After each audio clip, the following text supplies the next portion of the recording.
Bonjour et bienvenue sur la chaîne YouTube du Club Canin Educadog. Je vous avais fait une petite vidéo sur la demoiselle que vous voyez là, la petite bosseronne. Quand elle était toute petite et qu'elle est arrivée à la maison, où je vous ai parlé bien de l'éducation du bosseron, de son caractère et de ce qu'il fallait mettre en place tout de suite.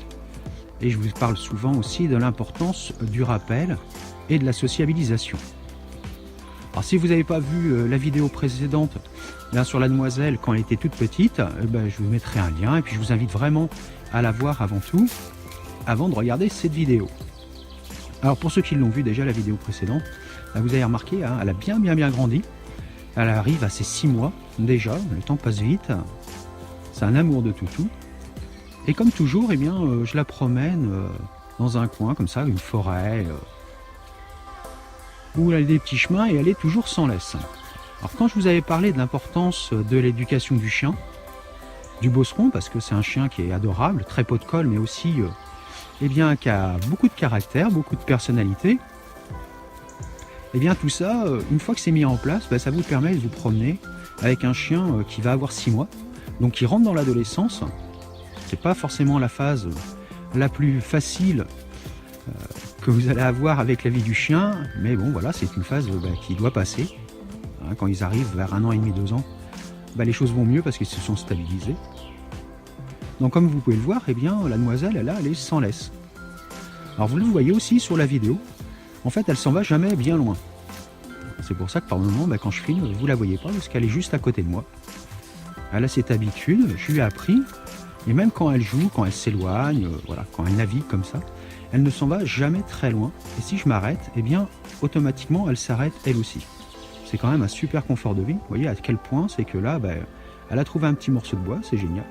Et elle se couche parce que je ne bouge pas. Alors si je ne bouge pas, elle ne bouge pas non plus. Tout ça, c'est dû au fait que quand elle était petite, je lui ai appris à se promener sans laisse. Mais aussitôt qu'elle s'en allait un peu trop loin, mon goût, je la rappelais joyeusement, avec beaucoup d'entrain, quelque chose d'extrêmement positif. Ça fait que maintenant, elle sait à peu près la distance à laquelle elle a le droit d'aller d'elle-même avant que je la rappelle. Allez, viens jouer.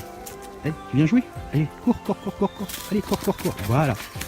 Alors là, vous voyez, c'est difficile de la filmer en même temps, parce que elle est très contente, et puis elle reste malgré tout toute proche de moi. Je vais essayer de vous la filmer quand même au maximum. Donc là, vous voyez, je m'éloigne, je recule volontairement.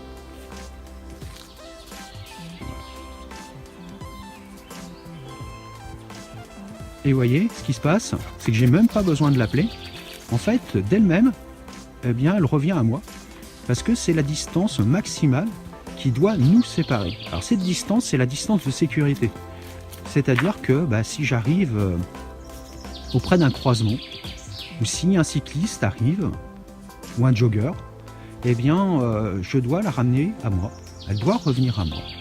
Et s'asseoir pour faire en sorte que le jogger ou le cycliste, lui, puisse continuer sa balade tranquillement.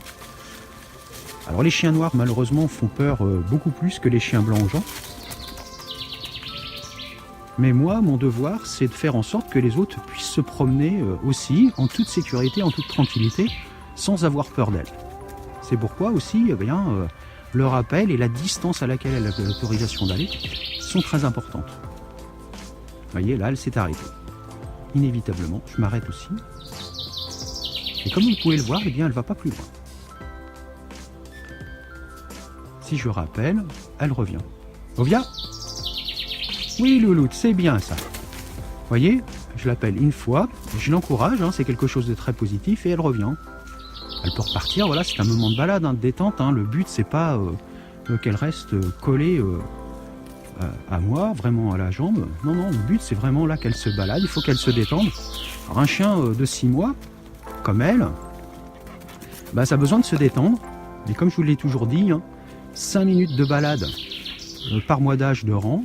Donc là, ce qui se passe, c'est qu'on se promène pendant 25 minutes, 30 minutes, où elle va pouvoir gambader, sentir les odeurs, jouer. C'est très important pour son équilibre. Si vous promenez votre chien tous les jours, pendant 25-30 minutes, vous allez avoir un chien qui est beaucoup plus équilibré et qui à la maison sera beaucoup plus tranquille.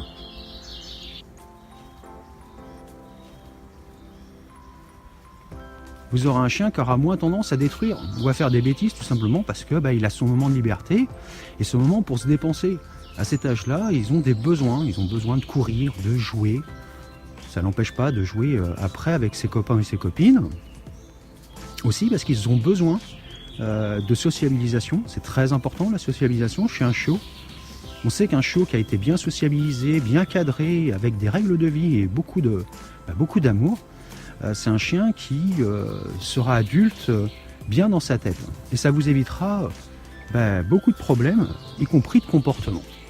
On voit souvent, nous, arriver des chiens qui ont 9-10 mois et plus, et qui ont des gros problèmes de sociabilisation, de respect de la hiérarchie, qui ont des comportements gênants parfois très importants, avec leurs congénères, avec les humains aussi qui rencontrent, et des maîtres qui, pour eux, c'est plus une balade que de se promener avec leur chien, ça devient un calvaire parce qu'ils tirent tout le temps en laisse, ou alors parce qu'ils ne peuvent pas le lâcher parce qu'il ne revient pas au rappel.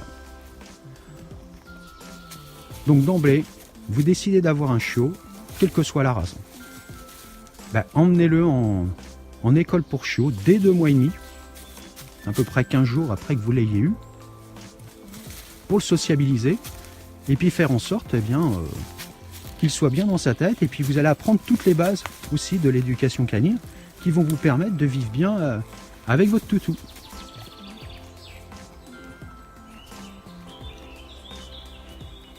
Alors forcément, un petit brin d'herbe, une feuille, c'est super bon. Un morceau de bois, c'est super attirant. Donc moi je la laisse naviguer tout le temps comme ça, tranquillement. Je la rappelle une fois de temps en temps, à moi, mais pas trop souvent parce qu'elle a besoin vraiment de ce moment de détente et de liberté. Si vous promenez votre chien sans laisse comme ça et que vous le rappelez toutes les 20 secondes, en fait c'est pas un plaisir pour lui. Alors par contre ce qu'il faut faire, et qui est impératif, tu viens, voilà, c'est de la rappeler au cours de la balade de temps en temps, et puis aussi de l'appeler, de mettre la laisse, de marcher quelques pas avec elle ou avec lui en laisse, et puis ensuite de le détacher. Alors pourquoi c'est super important? Tout simplement, si vous baladez avec votre chien et que vous le rattachez uniquement au moment où la balade se termine, eh bien il y a de fortes chances que votre chien au bout d'un moment il se dise non mais là du coup je reviens, on m'attache, j'ai pas envie de revenir parce que moi j'ai pas envie que la balade se termine. Donc il va voir la laisse et le fait que vous le rattachiez à la fin de la balade comme un emprisonnement, entre guillemets, vraiment, je mets ça vraiment entre guillemets.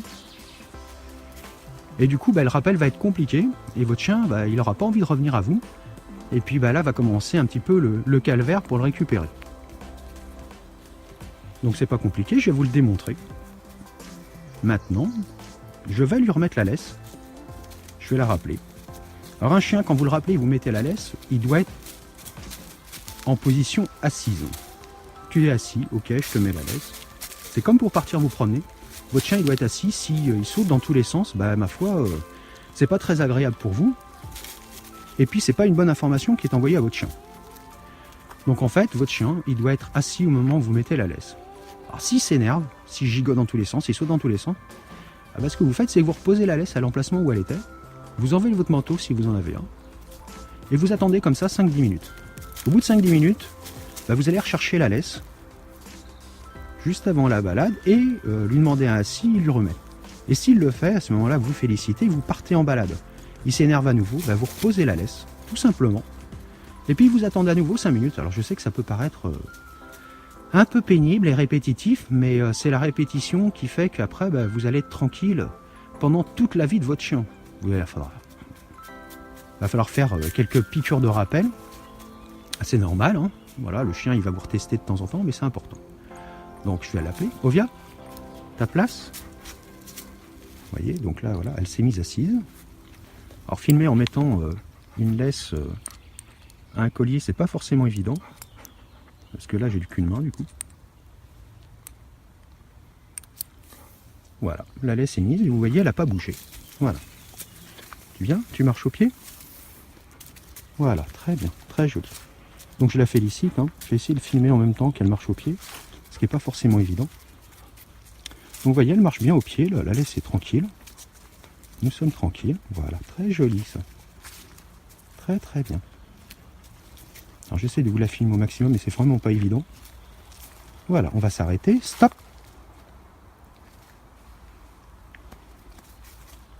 Assis. Voilà. Alors elle fonctionne beaucoup plus au geste qu'à la voix. Du coup, quand je la mets assise, c'est la position de ma main qui lui incline le assis. Très joli ça. Pas bouger. Voilà, j'enlève la laisse. Et maintenant, je vais lui donner l'autorisation d'y aller. Allez, tu peux. Allez, va. Et voilà. Maintenant, elle peut repartir à jouer. Alors, vous voyez ça, il faut le faire, ma foi, 2-3 fois pendant votre balade. Comme ça, votre chien va apprendre, bah, c'est pas parce que j'ai la laisse, en fait, qui est remise que c'est la fin de la balade. Du coup, quand vous allez arrêter la balade, bah, vous aurez un meilleur rappel, un bien meilleur confort de vie. Et puis, en même temps, comme je vous le disais, si vous croisez des joggers ou des vélos, bah, le but, c'est de mettre les gens dans une situation confortable. C'est-à-dire, vous rappelez votre chien, vous le mettez à vos pieds, vous remettez la laisse par mesure de sécurité, si vous préférez ça comme ça. Et puis, une fois que le jogger est passé ou que le vélo est passé, eh bien, vous pouvez redétacher votre chien et à nouveau lui donner l'autorisation d'aller naviguer où il a envie. C'est sur autorisation. Vous restez toujours le leader. Un leader, c'est pas quelqu'un qui est terrible, c'est pas quelqu'un qui va oppresser le chien ou qui va être violent, loin de là. Un leader, c'est quelqu'un qui a une autorité naturelle qui fait que le chien, il fait les choses pour vous faire plaisir. Il vous écoute parce qu'il sait que c'est comme ça qu'il a des privilèges. Le fait qu'elle écoute bien, son privilège, c'est ça. Hein. C'est de pouvoir se promener en liberté comme ça, dans les chemins, en forêt. C'est son privilège. C'est parce que elle est cool, elle obéit, elle écoute ce que je lui dis. Donc elle a plein de privilèges. Alors ce qu'elle adore aussi, c'est la panse de bœuf séché. Alors ça sent très mauvais pour nous humains. Par contre, les toutous, ils en raffolent. Ça peut être une super friandise. Vous achetez ça en grand sachet, vous prenez des ciseaux et vous les coupez en tout petits morceaux. Et à chaque fois que votre chien exécute un ordre parfaitement bien, eh bien ma foi, vous lui en donnez un petit morceau. Et il associe la récompense de la friandise à l'action qu'il a menée. Et franchement, un chien qui est bien éduqué, le confort de vie, il va avec. Alors c'est pas... je ne demande pas la perfection non plus. Hein. Ça reste un chien, un animal, avec ses propres pensées, ses envies. Quand elle n'a pas envie de travailler, elle n'a pas envie de travailler. C'est normal, voilà. Il faut savoir respecter aussi ça. Donc Ovia, elle suit toujours des cours d'éducation canine. Et puis, là, on fait une journée club le 15 juin. Donc la demoiselle va faire partie de la chorégraphie musicale. Donc avec des copains et des copines, où ils ont des exercices bien particuliers à faire. Du rappel en groupe, du pas bouger en groupe, des choses comme ça. Donc elle est jeune, hein, encore. Elle est très très jeune. Tiens, voilà un chevreuil. Alors malheureusement, vous n'allez pas le voir. Il est parti dans les arbres là au fond, je l'ai vu, mais le temps que je tourne le téléphone, malheureusement il est parti. Par contre, la demoiselle, elle, vous voyez, elle est toujours en place. Voilà, très joli ça, c'est très très bien, je suis très fier de toi. Ça c'est gentil, ça c'est gentil. Oui, c'est très bien. Donc je la félicite, pourquoi? Parce que, elle est revenue à moi quand j'ai fait demi-tour là, et puis elle n'est pas partie courir après le chevreuil. Et là aussi, c'est une situation confortable. Parce que si votre chien il part à la course au chevreuil, pour le récupérer, ça va être un peu compliqué. Ouais, c'est joli ça, c'est très très bien. Magnifique, voilà, tu cours. Ouais, tu profites. C'est bien ça. Donc dès que je lui parle, vous voyez, c'est quelque chose qui est très enjoué. Et j'ai pas besoin de crier. Hein. D'abord, l'audition du chien est exceptionnelle par rapport à l'humain. Lui, il entend des sons que nous, on n'entend pas. Et il entend beaucoup mieux que nous. Donc inutile de crier. Si j'ai besoin d'hausser la voix, c'est parce qu'il y a quelque chose de vraiment dangereux, quelque chose qui implique ça. Mais plus vous allez utiliser une voix tranquille et détendue, et bien plus quand vous aurez besoin de cette voix forte, votre chien va se dire tiens, là il y a quelque chose en effet qui va pas. Donc l'efficacité de votre alerte vocale sera beaucoup plus dans l'impact. Alors j'espère que le téléphone ne bouge pas trop non plus parce que je filme avec une main. Alors pardonnez-moi si par moment la voix baisse un peu ou l'image tremblote.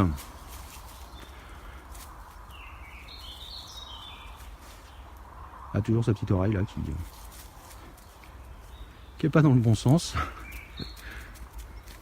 Alors la demoiselle, j'ai récupéré 2 dents à elle, 2 dents de chiot. Parce que pareil, elle a appris le don quand elle a quelque chose dans la gueule. Ça c'est très important. Parce qu'en balade, elle peut choper un truc ou à la maison. Et je dois pouvoir lui récupérer dans la gueule sans batailler avec. Il faudra que je vous fasse une vidéo d'ailleurs du comment récupérer quelque chose dans la gueule du chien. Alors entraînez-vous dès son plus jeune âge pour le récupérer avec facilité. Il y a une petite technique qui permet vraiment de récupérer sans batailler un morceau de bois ou une balle que peut avoir le chien ou toute autre chose. Vraiment sans tirer dessus et jouer au combat avec.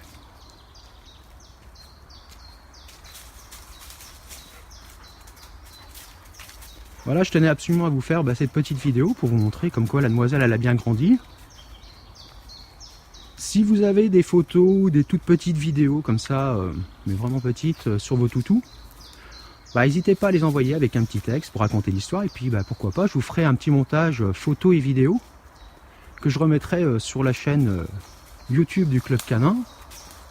N'hésitez pas à partager non plus vos expériences avec vos chiens, c'est important, ça aide les autres aussi. Ça peut les aider, les petites astuces que vous avez pour faire en sorte de vivre bien avec votre chien.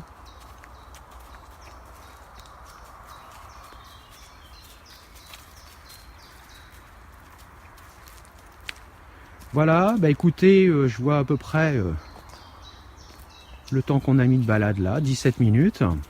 On va profiter encore d'un petit quart d'heure de balade, tranquille tous les deux. Je vous dis à très bientôt sur la chaîne YouTube du Club Canin. Bonne journée à vous.